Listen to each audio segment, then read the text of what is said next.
What is going on, YouTube? It has been a while since I posted anything, it feels like, and I ended up buying a different mod for an upper pulley. As you can see right here, I'm going to show you. We went with a Griptec pulley. Reason being that I am going with Griptec now because, as you can see, I have a Metco pulley that is on there currently.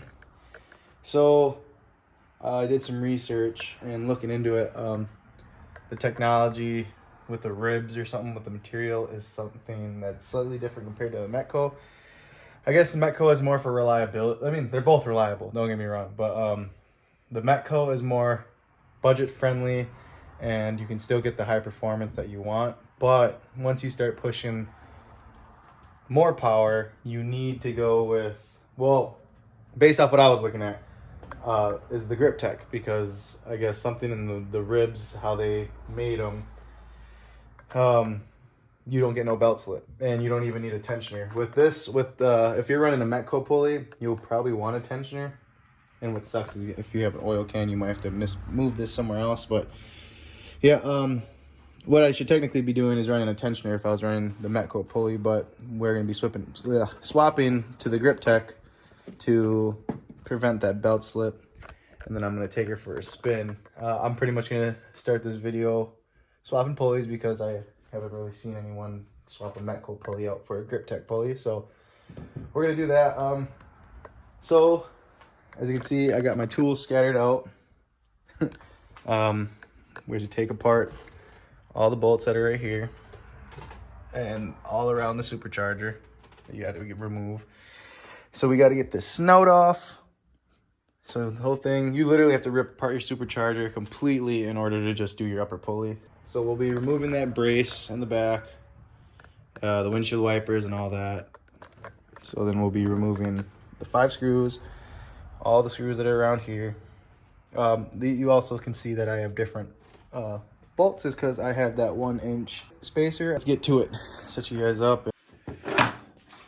So we got a 10mm socket. We're gonna take off the leg maker cover. We got the plate off, as you can see. So now we gotta take off the intake, which I have different hose clamps, as you can see, because I struggled with getting this intake in. So we're not gonna mess with this one. We're only gonna get the top one right here because that's what's holding onto the throttle body.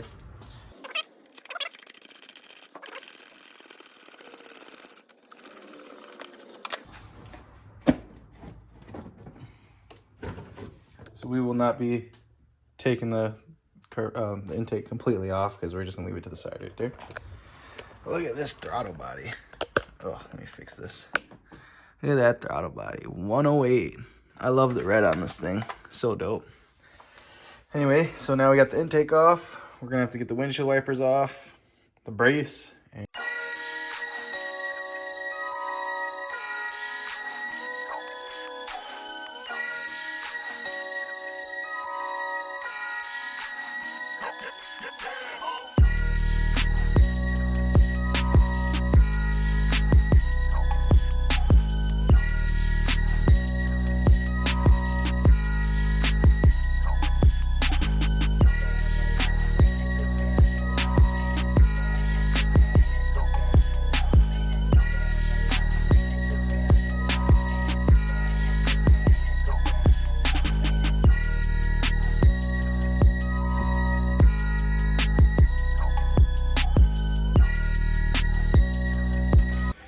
Remember, if you have anything hardware-wise, try to keep everything organized. Don't lose it just like that. If you got a magnetic thing that holds them in place, that's perfect. So try to keep yourself organized. So we're gonna put the dish covers and the nuts and everything together in a separate pile so we keep everything organized. Next will be the brace.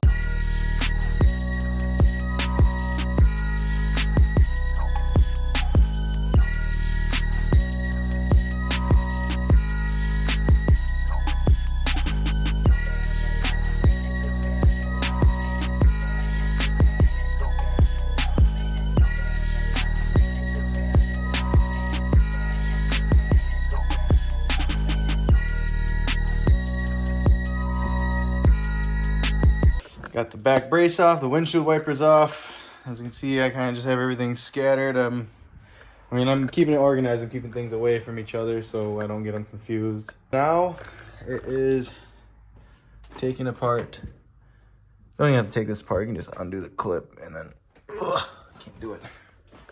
All it is undoing the clip on here. And then, oh, come on. And then take this off so it's not holding. So next step, I'm kind of all over the place, but the next step would be to get the belt off the pulley. So it is a size 15. You go right on this nut that's right here to grab that pulley. Move the hose out of the way, slips right on. Get this thing where you can, because you want all the leverage you can get, so bigger the ratchet, the better. Get as far as you can, so when you crank it over, I could have done better, but then that just comes right off. Well, you gotta finagle it a little bit, but as you can see, comes right off, let off, hose back. Oh, jeez. The belt is off, and then next thing would be is to attack the hardware that is holding the supercharger together. So I'll get the proper tools and then I'll show you what I had to use to get these off.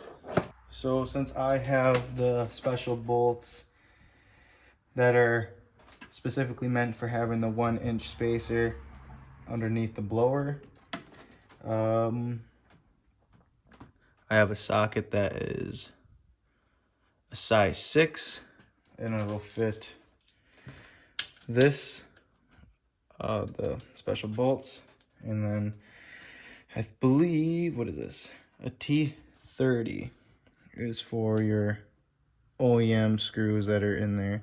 I actually have the other screws, yeah, all the other screws that took in place that were originally the OEM ones. I'll show you them here shortly. For example, these are the OEM ones that were replaced with these ones for that 1-inch spacer, but these ones are a 10mm, as you can see, nice and snug. So for the ones that don't have these special bolts, these are the ones you'll be using. They're a size 10, just so you know. So now we are at the point of taking apart the supercharger. So there is a specific order you want to take it off, I'm pretty sure, I believe, and then there's a certain order you want to apply everything back on. So based off what I remember, it's starting off with these 5 that are in the middle. I'll put a picture in the video so you guys can pause it and check it out. But then you're supposed to do like hop over left to right and then whatever, and then you go like diagonally. It's a whole thing. I'll record myself doing it for a time lapse, and then yeah.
These ones in the back work left to right. I clearly missed one right here, but left to right from the back, and then that is it for these little screws.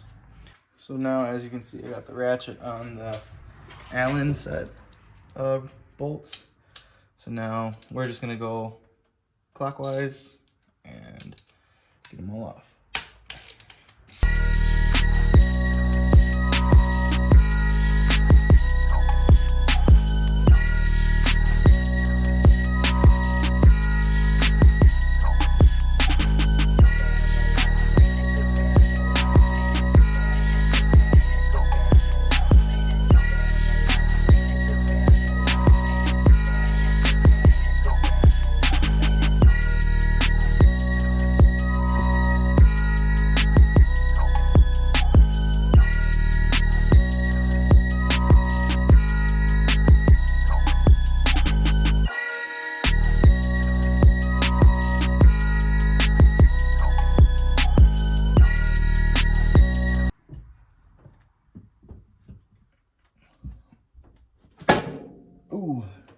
Don't do that. Be a little more gentle than that. But once you pretty much get that wedged off, oh, I forgot to take apart the sensors. This is the gasket you don't want to break, obviously. So treat that carefully. And then in my previous video I showed too also, there's little gaskets that are in these 3 holes. Also, make sure those are fully seated. You have seals that are on the side right here, on all sides. So there's 6 total of those, 3 of those little rings, and then, yeah, be sure to take the sensor out. That's pretty much that to get the lid off. As you can see, I drive a decent amount, and that's why you need an oil catch can. Won't be, because this thing would be caked originally, but knowing that, and the fact that we successfully got the lid off without breaking the seal or the rubber gaskets and losing them, it's great. There's the rotors. Let me get the sensor off and then I'll go to the next step. So now the next step would be to prop the supercharger up. So what you're gonna wanna do, obviously undo the sensors and stuff, and then you should be ready to pick up, and then we will be loosening 6 bolts, one right here, one right here, one right here. Now we gotta prop her up and then get the snout off. So as you can see, I have pieces of wood that I have taped up, and I'm gonna put one on both sides, standing up just like this. And this is me doing everything by myself, so pardon me that the video is probably not gonna be the greatest for angles. And I have spacers under here, so it's a lot different. Oh, I got a sensor right there that I need to do yet. Remember, get all your sensors out of the way. Gotta take the throttle body one off. All right, now that we officially have all the sensors off, let's try this again. So I'm gonna pick up on it. Oh, and from the looks of it, the spacers are staying on. So you got one side propped up.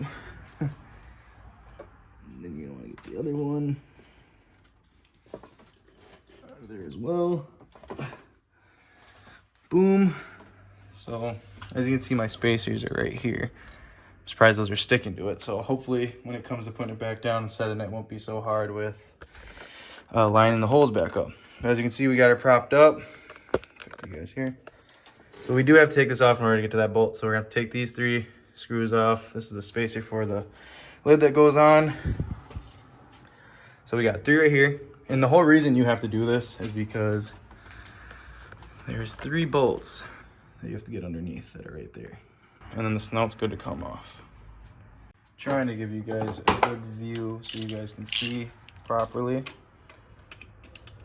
As you can see, we are on the far left one. The sensor's kind of in the way, so hopefully we can still.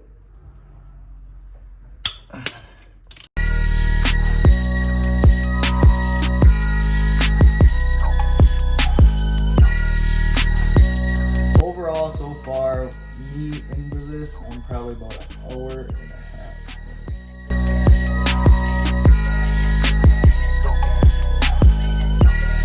There's a fun fact for you. This sensor does have to come off in order to get this bolt up.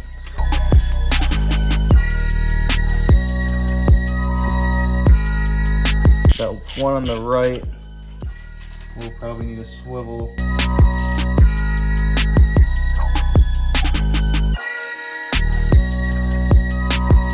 So right here, as you can see, you need the swivel in order to get that nut off. I can't get you guys the greatest angle to record this, so I'm just gonna do it. But as you can see, you want the swivel and then clearly loosen it up.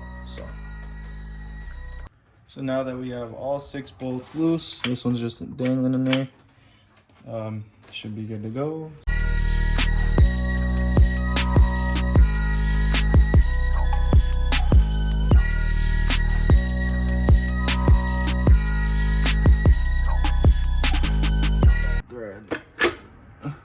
Oh, of course I broke it.